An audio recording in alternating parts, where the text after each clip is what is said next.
યવદપતિ પરમ સ્નેહી શ્રી રામ જય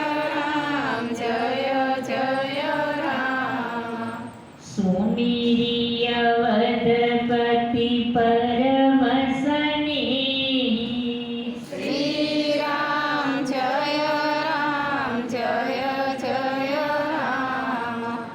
મંદોદરી સાથે દાસીઓ સાથે રાવણ ત્યાં આવ્યો.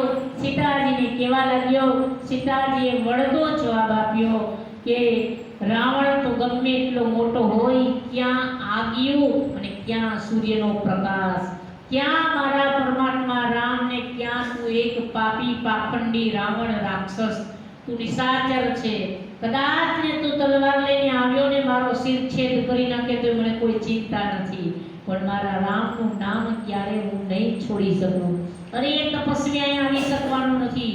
400 ગાઉનો ગુગવાટા કરતો સાગર એ કોઈ ન ઓળંગી શકે. એ તપસ્વી આવવાનો નથી. એ સીતા તું એટલી સુંદર છે કે જ્યારે તમારો સ્વયંવર હતો ને ત્યારે પણ હું આવ્યો તો એ વખતે તો જાનકીજી કહેવા લાગ્યા કે કેમ ત્યારે તલભાર તું ઉંચકી ન શક્યો. ઊભો પણ થયેલો રાવણ, પણ સીતાજીનું જે ધનુષ્ય હતું ને એની ઉપર એક વાક્ય લખેલું હતું કે એક પત્ની વ્રત ધર્મ પાળવાની તૈયારી હોય ને તો જ આને અડજે, નહીંતર પડીને ભસ્મ થઈ જાય છે. એટલે રાવણ ઊભો થઈ ગયો, એ વાંચ્યું તરત પાછો પડી ગયો. એને ધનુષ્યને ઉંચકવાની કોશિશ કરી ને કારણ એને થયું કે આ મને નહીં ફાવે, એટલે એ ત્યાંથી નીકળી ગયો. સીતાજીની યાદી અપાવી કે હું આવ્યો હતો. હે સીતા, તું કેટલી સુંદર છે. જો દિગ્પાળો મારાથી ધ્રુજે, નવ ગ્રહને ઢોલીએ બાંધ્યા છે, માની જા. ત્યારે સીતાજી બોલ્યા મારા રામના એક ઈશારામાં પાલન પોષણને સંહાર ત્રણેય થઈ જાય. તારી કોઈ લાયકાત નથી ને કદાચ મારી નાખે તો મને ચિંતા નથી. ત્યારે તલવાર કાઢી છે, તારા કટકા કરી નાખું. મંદોદરીએ હાથ જાલ્યો છે કે હે નાથ, નારીને મરાય નહીં, ભય બતાવો.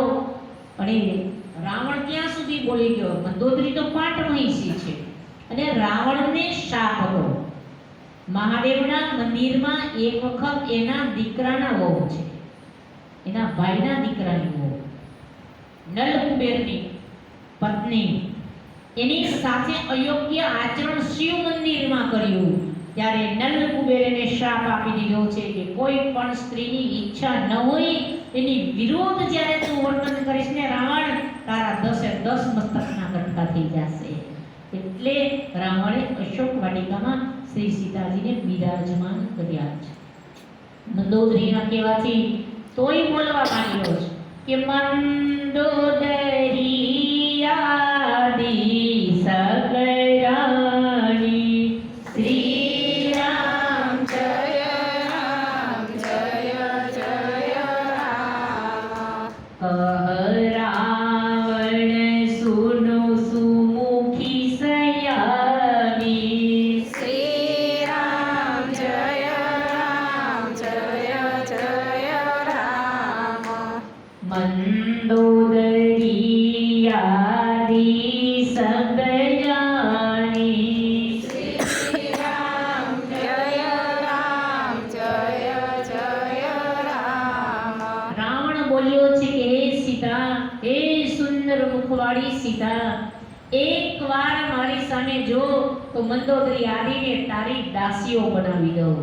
પણ સીતાજીની પાસે કંઈ ફાવે એમ હતો નહીં. સીતાજી એની સામે દ્રષ્ટિ જ નહોતા કરતા. સીતાજી કહેતા હતા કે તું દ્રષ્ટિને લાયક જ નથી, અથવા તો સીતાજીની દ્રષ્ટિ માયાવી સીતા છે, એના ઉપર પડે ને તો કદાચ ને રાવણની બુદ્ધિ સુધરી જાય તો આ બધા પાપી રાક્ષસો રામના હાથે મરે નહીં. એટલે સીતાજી વિચાર કરવા લાગ્યા કે આની સામે જો બુદ્ધિ શુદ્ધ થઈ જાય તો પછી આ બધાનો ઉદ્ધાર કેમ થશે. કારણ કે રામના હાથે જે મૃત્યુ પામશે તો એ પરમધામને પ્રાપ્ત થશે અને એ બધાને નડતા બંધ થઈ જશે. ભગવાનના હાથે મરે તો પછી ભગવાનના ધામમાં જાય. પૂતનાની એટલે તો મારી ભગવાને. કોઈએ કહ્યું કે ભગવાન કે તમને મારવા આવી, પોતાના વૃક્ષ સ્થળ પર ઝેર લગાડી તમને દૂધ પાવા માંડી, એને તમે તારી ત્યારે ભગવાન કૃષ્ણએ કહ્યું કે એને તારવી જ પડે, કારણ કે મારા જેવા મારા બ્રહ્મને જો એ દૂધ પાણી ઝેર પાવા માંગતી હોય તો એ દુનિયાને કેટલી નડે, એના કરતા મારા ધામમાં જ મૂકી દઉં એટલે બીજાને નડે નહીં. એટલે ભગવાને એને મુક્તિ આપી હતી, પ્રદાન કરી હતી. આજે એ તો રાવણ તો જતો રહ્યો, પગ પછાડતો કે સીતા આજ પછી હવે 1 મહિનામાં મારું કહ્યું નહીં માને તો કૃપાણ તલવારથી તારા ટુકડે ટુકડા કરી નાખીશ. આમ કઈ જતો રહ્યો. એક રાક્ષસી છે, એનું નામ છે ત્રિજટા. ત્રિજટા આવી સીતાજીને બહુ સાથ આપતી હતી. ખાલી દેહ જ એનો હતો, બાકી વિભીષણજીની જેમ એનું સંત જેવું જીવન હતું. હે માં, તમે દુખી ન થાઓ.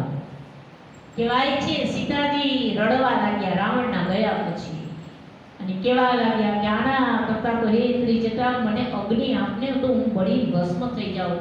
આ પાપીના મારે વચન સાંભળવા એના કરતા મરી જવું વધારે સારું.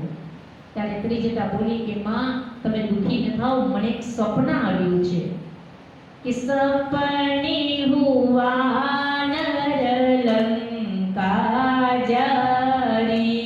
શ્રી રામ જય રામ જય જય રામ.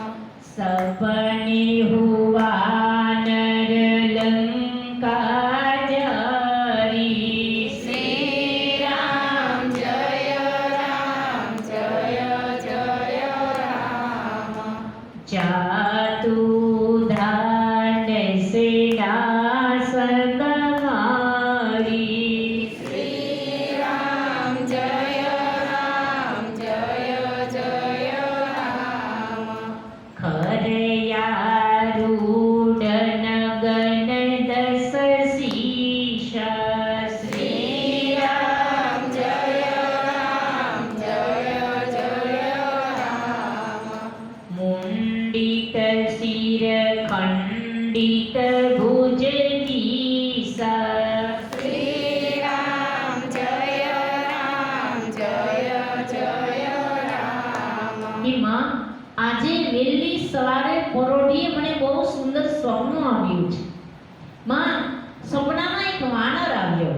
હનુમાનજી મહારાજ વૃક્ષ ઉપર બેઠા છે કે હું આવ્યો, નાગરી જેઠાને સપનું આવ્યું. માં એ વાનર એવો હતો, આખી લંકા નગરીમાં આગ લગાડી દીધી.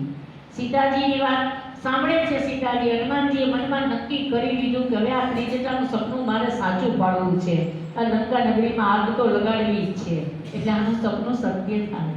હનુમાનજી આગળ સાંભળે છે કે બીજું માં ભગવાન રામ પધાર્યા, સેતુ બંધાયો, આવું મને સપનામાં આશ્ચર્યજનક છે. બીજા નંબરમાં રાવણ છે ને ગધેડા ઉપર સવાર હતો, એના 10 મસ્તકો કપાઈ ગયેલા હતા, એ નગ્ન હતો અને 20 ભુજા કપાઈ ગયેલી હતી અને દક્ષિણ દિશામાં જાતો હતો. દક્ષિણ દિશા યમરાજાની દિશા છે, એટલે એનું મૃત્યુ નિશ્ચિત છે. આવું માં મને સપનું આવ્યું છે. એટલે તમે દુખી ન થાઓ, થોડી ધીરજ ધરો, કાલ સવારે સારું થઈ જશે. રાવણ તમારું કાંઈ બગાડી શકવાનું નથી, એને શાપ છે. એટલે આમે તમે તો આદિ શક્તિ જ તે ઓળખી ગઈ છે માને. તો ઘણા લોકો એવું પણ પ્રશ્ન કરે કે શ્રી સીતાજી અશોક વાટિકામાં હતા તો ખાતા હતા શું? એ તો રાક્ષસોની નગરી, એનું પાણી શુદ્ધ ન હોય, ત્યાં ફળ તો ઘણા હતા, પણ કઈ રીતે? પણ સીતાજીનું જ્યારે હરણ થયું ને એ વખતે આકાશમાંથી ઇન્દ્રદેવ આવે છે અને ઇન્દ્રદેવ પધાર્યા અને સીતાજીને એક એવી ઔષધિ આપી છે કે માં આ ઔષધિ તમે આરોગો, એનો પ્રસાદ લ્યો, તમે ગમે એટલા મહિના અહીંયા રહેશો તમને ભૂખ ને તરસ લાગવાની નથી. આ જે ઋષિમુનિઓ તપશ્ચર્યા કરતા હતા એ રાફડા થઈ જતા હતા, એ ખાવા પીવા ઊભા નહોતા થતા, કારણ કે આવી ઔષધિઓ એ પહેલા લઈ લેતા હતા જેથી ખાવા પીવાની જરૂર પડે નહીં. વિદેશની અંદર તો લોકોને કામ એટલું બધું હોય છે ને તો જમવાનો ટાઈમ ન હોય એવી ટેબ્લેટ લઈ લે અને પછી એ રોગનો ભોગ બની જાય છે. પણ લોકોને ખબર નહીં અહીંથી શું બધાને ખેલું લેવું છે. વિદેશ જવું, વિદેશ ત્યાં જઈને પણ જોવો તો ખરા દશા. 13 કલાક એક ધારું કામ કરે છે. સવારના ગયા હોય અને 13 કલાક ઊભે ઊભા જ કામ કરવાનું છે.